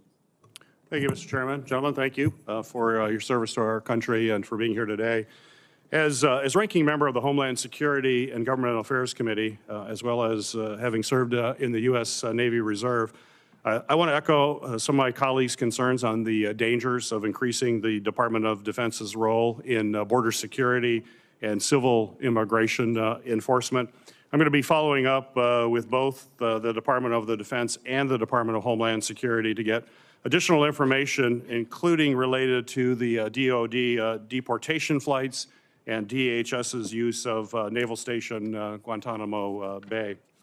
Well, my questions first, General Guillot, as you have previously stated, the successful execution of your mission as commander of both Northcom and NORAD relies, and this is a quote, relies on cohesive strategies, integrated planning, and collaboration across the whole of government, end of quote. I completely agree with that and with your assessment, and believe this also applies to executing Southcom missions as well. So my question for you, General, how do your commands collaborate with several intergovernmental agencies, including the Department of Homeland Security, Missile Defense Agency, and the Cyber and Infrastructure Security Agency in executing your missions? And how do you coordinate with these agencies and deconflict efforts to ensure the successful defense of our homeland while certainly maintaining a left-of-launch framework? Senator, our partnership with DoD, other combatant commands, and the interagency is critical to us. The way we approach it is we have well over 100 liaison officers, usually very high-ranking, highly placed and trusted from their home agencies that work in our headquarters and participate in every one of our morning updates, intel and operations updates, commanders updates, as well as all of our planning efforts. And then for the combatant commands, we meet regularly, we talk regularly, and just for example, in this southern border, the responsibility is widely shared between U.S. Southcom, U.S. Northcom, and Transcom, and the commanders, and at all levels of our command, we integrate daily in a number of different planning groups and sessions. Wonderful. Question for both of you. You both know about the importance of artificial intelligence systems and the pivotal role that they play in informing commanders' decisions by predicting or providing predictive analysis, real-time decision support, and enhanced situational awareness in a future conflict. Earlier this week, we received a classified briefing from CENTCOM Commander General Guerrilla, who shared those views as well. So my question to each of you is, given the rapid advancements in AI, how do you see AI shaping the future of commanders' decisions-making ability, defensive operations, and weapons integration for both Southcom and Northcom? And how can we be helpful in your efforts to accelerate the use of these new technologies? Senator, the use of AI is becoming more and more important in NORAD and Northcom. We currently use some capabilities in helping us look at imagery and find assets or activities with imagery using AI to help alert our intel analysts. Anything in the future that you'll see from us incorporating artificial intelligence certainly will always have what we call the man on the loop, We will always have men and women that are QCing it, but we're finding that we can go through reams and reams of information much quicker. And I think that I should point out, we're also looking to see what the adversary is doing with AI and how we might be vulnerable to them and their use of AI in our defensive capabilities. Thank you. Admiral? And Senator, at Southcom, we're in the process now of sending some of our senior leaders through training to actually learn more about AI so we can continue to use it. Another thing we're doing at JADF South, Joint Interagency Task Force South, we actually have an AI machine learning battle lab where we're able to take 15 years of data based off a ship size. You think about a drug smuggler, ship size, location, time of year, expected route, and now we can use that predictably to locate our assets to interdict them, and that's been very successful, and we'll continue to look for some more support to get after that even faster. Thank you. Great, thank you. Thank you, Mr. Chairman. Thank you, Senator Peters. Senator Duckworth. Thank you, I'm- Mr. Chairman. I'm sorry. I should have Is it I should Rosen? have recognized Senator Rosen first. I'm more than happy to. It's the first mistake I've made. Kelly. Senator Kelly. Thank you, By Mr. unanimous Chairman. consent to my left. Senator Kelly. Thank you, Senator Rosen. Thank you, Senator Duckworth. Really appreciate it. So, General Guillot, and for both of you, Admiral, you as well. So both Northcom and Southcom have been tasked with supporting a border security and immigration enforcement mission. And while I agree that our immigration system's broken and that we have to do more to secure the southern border, I'm concerned about the effect of these missions on our military readiness. So General Guillot, last week over 100 migrants were flown to India on a C-17, costing the American taxpayer approximately $2.5 million and using up the limited flight hours allocated to that aircraft.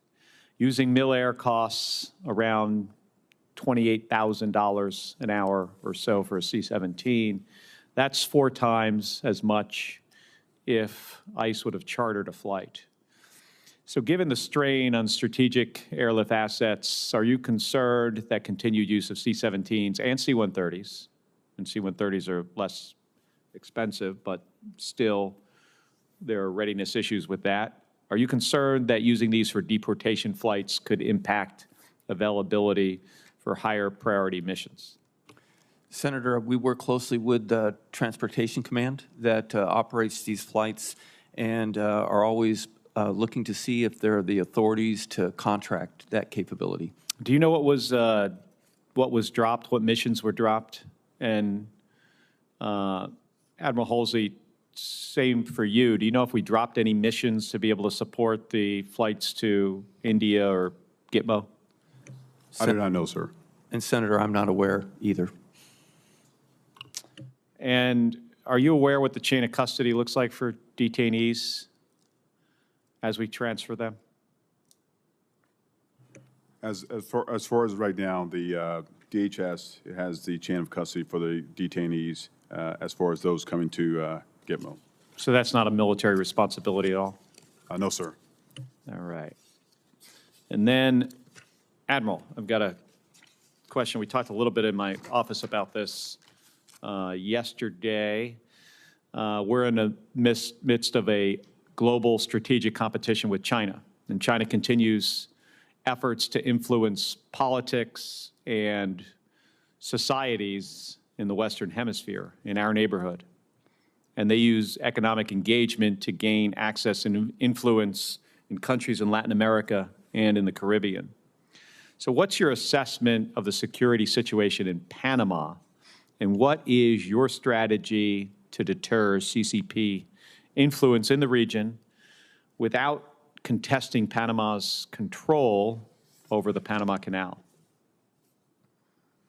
So, Senator, just like all places around the world now, China continues to gain their economic and infrastructure influence, and so we know they have some controlling interests in ports on both ends of the canal. We know that they have infrastructure projects as well. My role as the Southcom commander is to defend the Panama Canal in time of crises or contingency, and I intend to do that.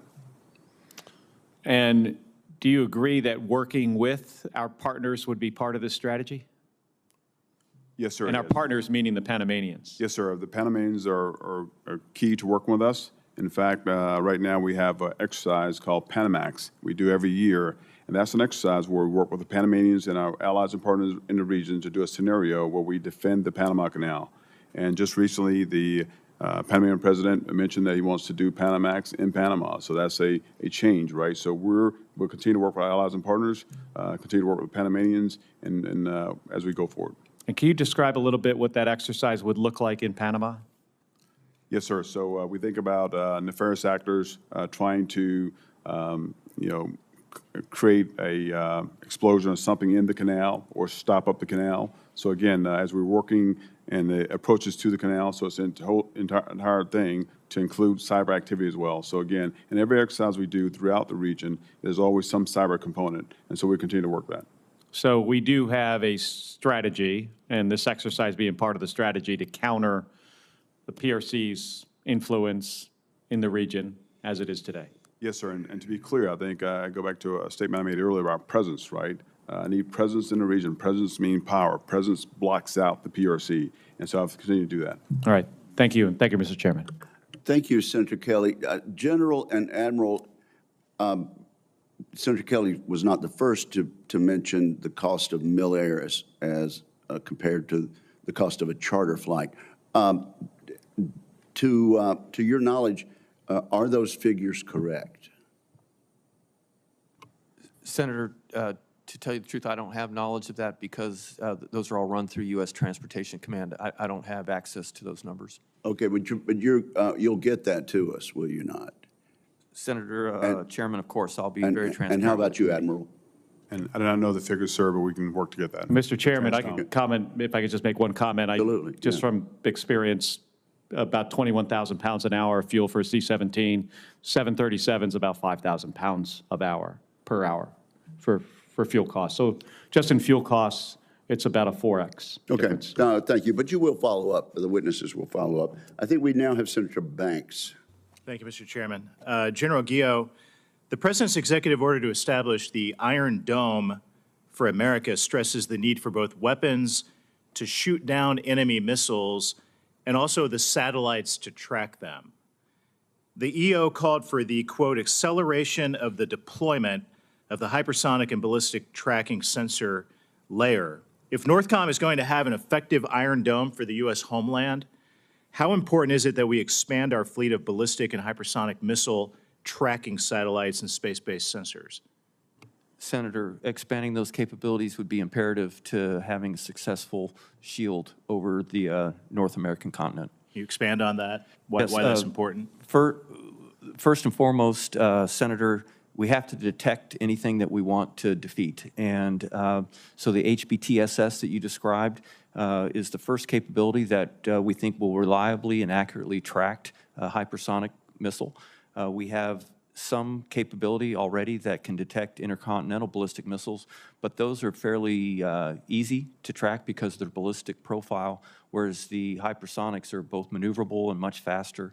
So getting the space-based capability to detect and track those that could cue defeat mechanisms in the end is imperative. How fast do we need them? How fast do we need the capability? Yes. Immediately. Immediately. Thank you for that. Admiral, some of my colleagues have said that the U.S. military operations to defend the neutrality of the Panama Canal would be unprecedented or illegal. Do you agree with that? Senator, that's more of a policy discussion. I think Department of State is better equipped to handle that. So no opinion on whether or not that's, if you were ordered to defend the Panama Canal, that would be legal to do so? So my job as commander is to provide options to the president, sir. Fair enough. Mr. Chairman, that's all I've got. I yield back. Thank you very much, Senator Rosen. Chairman Wicker, Ranking Member Reed, for holding this hearing. I'd like to thank General Guillot and Admiral Holsey for testifying today for your service to our country. We really appreciate you. I want to talk a little bit about Guantanamo Bay. So Admiral Holsey, the administration has announced it's using our naval base at Guantanamo Bay to house undocumented individuals detained in the United States. And although I have deep concerns about this cruel and misguided policy, including about whether we can trust that ICE is not detaining American citizens, legal permanent residents, TPS recipients, dreamers, or children in these facilities. But Admiral Holsey, understanding that you are only implementing policy decided by others, how is DoD planning to pay for the transport and care? And more importantly, what are the divisions of the missions and the responsibilities between DoD and ICE? Are military personnel charged with the guarding, caring, feeding of people at Guantanamo Bay? So you're paying to get them there, and are you staffing when they are there? So, Senator, we're not paying for them to arrive. I guess a more TRANSCOM would probably be able to answer that question there. As far as our role is to provide safe, humane treatment of those in the facility. To be clear, we've done this mission before from a migrant standpoint. I plan every year for a mass migration scenario, so it's kind of a modification to the existing mission, and again, to bring them on board. The role of the military forces there is to provide supplies, food, care, shelter, medical support at this time. Well, I guess we have a lot of things to worry about in that, whether it impedes our readiness from a readiness perspective. Having to take care of migrants takes you away from your mission, but I'll move on because we only have 3 minutes. I want to talk to you, Admiral Holsey, now about critical language skills, because the Department of Defense is increasingly making investments on countering the People's Republic of China. We know they are a major threat to us. And are there any concerns regarding a lack of language expertise needed for countries in Southcom area of responsibility, especially considering the evolving situation at Gitmo, the potential need for more Spanish speakers? And how will the elimination of some of these diversity initiatives impact your ability to recruit and retain linguists, people who speak all of the different languages, speak Chinese, to enable your critical mission? And to be clear, Senator, we are a warfighting organization. So our most fundamental duty is support and defend the Constitution, ensure the safety and security of the American people. We look for talent throughout. And so I think right now, as I look at the critical skills, language skills in the Southcom AOR throughout my entire headquarters, I have several multilingual people. And then we've been able to hire folks as well. We'll continue to do that. And that's kind of my point to be made there. Well, we just want to be sure you're not hampered in doing that, because it is critical to have those language skills. I want to move on and talk about, with General Guillot, safeguarding domain awareness. You know, our competitors continue to field advanced capabilities across domains that have the potential to threaten the homeland. In light of these threats, Northcom and NORAD have to ensure that the systems providing the homeland with domain awareness are survivable, adaptable, and modern. In addition, these systems must be hardened, as they're going to be subject to an array of cyber attacks during any contingency. I'm encouraged by your efforts to modernize, but what steps are you currently taking to harden our command and control nodes, particularly in the cyber domain, so that we're able to effectively share operational picture during a potential conflict? Senator, as you alluded to, the most persistent and present threat that we face in the Northcom area of responsibility every day is in the cyber domain, with hundreds or maybe even thousands of attacks or attempted attacks on our networks. So the way we harden that is primarily through cyber protection teams that we have that first look at our unique NORAD and Northcom computer systems and networks, and then across the DoD network in partnership with Cyber Command to make sure that those are protected. And then when you go outside of that ring, we look at critical infrastructure for capabilities that not only help the American citizens but also help the DoD. And then there's 4 partners we have there, 3 others in addition to Northcom: Cybercom, the FBI, and CISA. And we work very well with them to monitor the cyber domain to ensure that all of those systems are protected. Thank you. Thank you, Senator Rosen. Senator Tuberville. Thank you, Mr. Chairman. Gentlemen, thank you for being here, and thanks for your service. Good visiting with you, both of you. You got tough jobs. General, you talked in your opening statement about the cooperation and the coming together of our adversaries. What do we need to do, and what do you need to do for the next 3 or 4 years to protect our country from those coalitions that are coming together, possibly for a threat to us? Senator, first, we need to continue to work on our ability to detect their activities. Not only are they working together, but even independently, they're increasing their own capabilities, and they can affect us from further ranges than they could in years past individually, and certainly combined, that just magnifies that challenge. And so our ability to detect them from all domains, undersea, all the way to space, is the first, so we can watch what they're doing and have awareness of what they're doing. And then after that is just presence, not only with the U.S. forces, but within our command, anything that we can do with the Canadian forces to show that we can, one, detect them, and two, respond to them in order to deter their activities would be the second emphasis that I have. That's the other question I want to ask you. As we speak, how's our working relationship with our Canadian partners up north?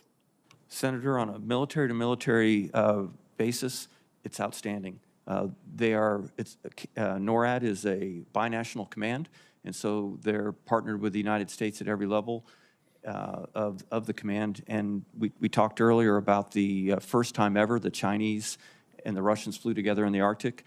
Our intercept of that was with U.S. and Canadian fighters that were completely integrated.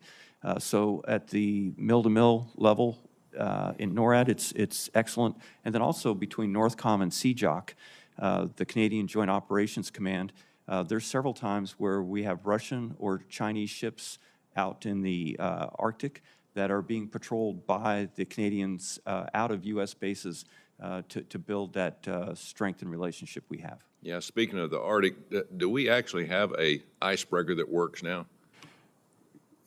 The Coast Guard has one that is was just repaired, but unfortunately it was out of service for a period of time over the last few months. Yeah, we obviously need to add to that. I would imagine. Sure. Admiral, you and I talked about cell drones, which were made in my great state of Alabama, and can you give us, this group, a kind of a rundown of what you think about cell drones, your experience, and the need probably for more all over the world? We have them in the Indo-Pacific and we have them in the Caribbean. And your experience with cell drones? Yes, Senator. Over the last couple of years, we've seen a decrement in Navy assets in the region. And one thing that Navy has done with this new hybrid fleet out of NAV South, we've been able to incorporate cell drones into our mission sets.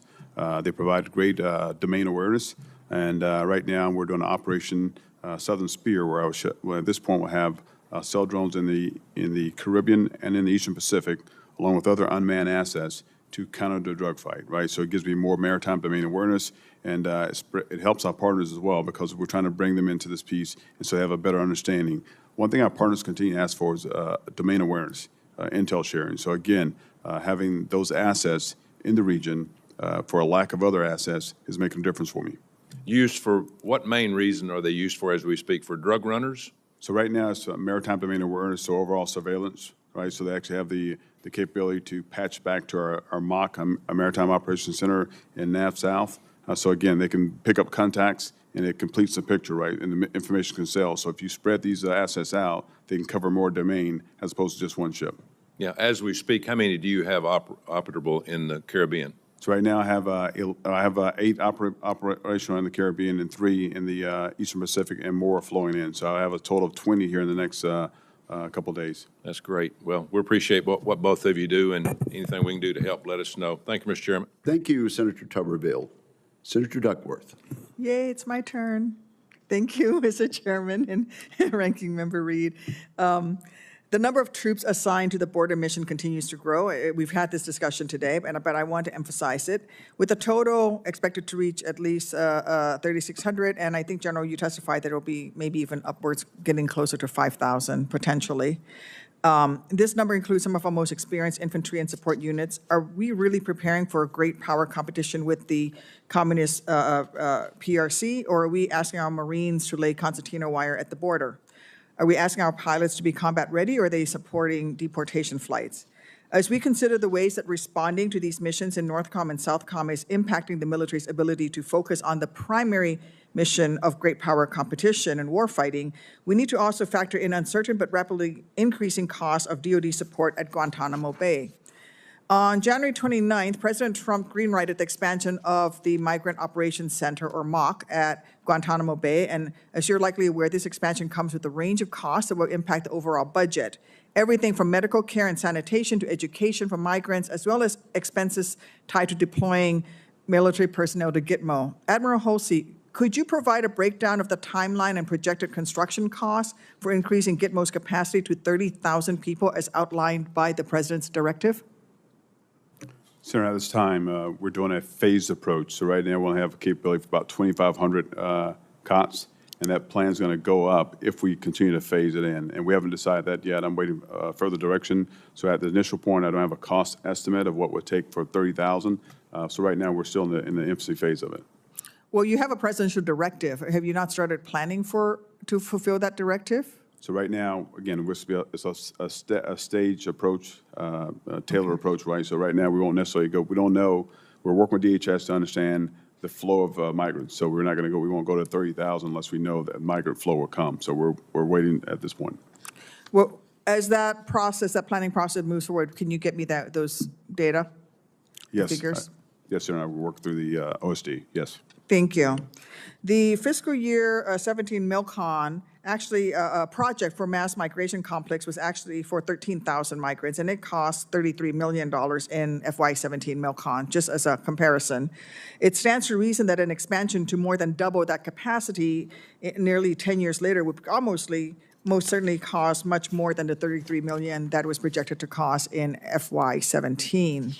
In addition to facilities costs in 2019, the commander of detention ops estimated that it cost more than $100,000 for each guard. Each guard's 9-month deployment to Gitmo cost taxpayers $100,000. Admiral Holsey, do you have, as you're doing this, do you have an estimate for the personnel costs associated with this effort, even for the first 2,500? No, we do not yet, but I can say that the cost of running Gitmo at this point, just the facility, over the last several years, has been approximately $100 million. And $100 million per year? Yes, for the JTF Gitmo facility, along with the rotational force that comes in. And how many detainees are there? Currently, there are 30 law of war detainees, 15 law of war detainees, and then approximately 68 other detainees, not detainees, but migrants from the DHS. So to house 118 detainees there and to maintain Gitmo, it's costing taxpayers $100 million currently. And we're going to project to go up to 30 million. For the Gitmo 30,000. facility. Just for the Gitmo facility. Just the facility. So the cost would be much higher than that. What is the source of funding for the expansion of the MOC? So right now, as the forces flow in, the services are bearing their initial costs for the initial flow. And so that's where it's at right now, the services.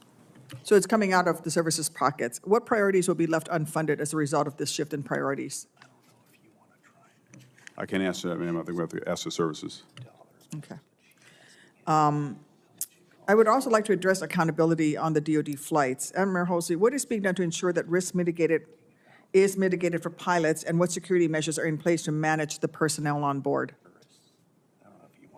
Right now, the DHS actually controls those flights along with Transcom. Transcom probably have a better understanding of the flow of migrants to their what they do on the aircraft. So Transcom is responsible for the safety of the crew of the aircraft on those flights? Yes, ma'am. I do think that we need to run this down. And if the DoD does not take ownership of migrants boarding their aircraft, who on board the aircraft is responsible for the passengers? Again, I would say that Transcom has a plan in place, and Transcom will better have the understanding of how they protect their aircraft in flight. A lot of unanswered questions. Thank you. Thank you, Admiral. Indeed, and Senator Duckworth, this is part of our oversight responsibility. And so I appreciate the members' participation today. This concludes the open portion of today's hearing. I'd like to thank our witnesses for their testimony. For the information of members, questions for the record will be due to the committee within 2 business days of the conclusion of this hearing. We will commence the closed portion of this hearing in Senate Security in 15 minutes. We are recessed until 11:45 a.m.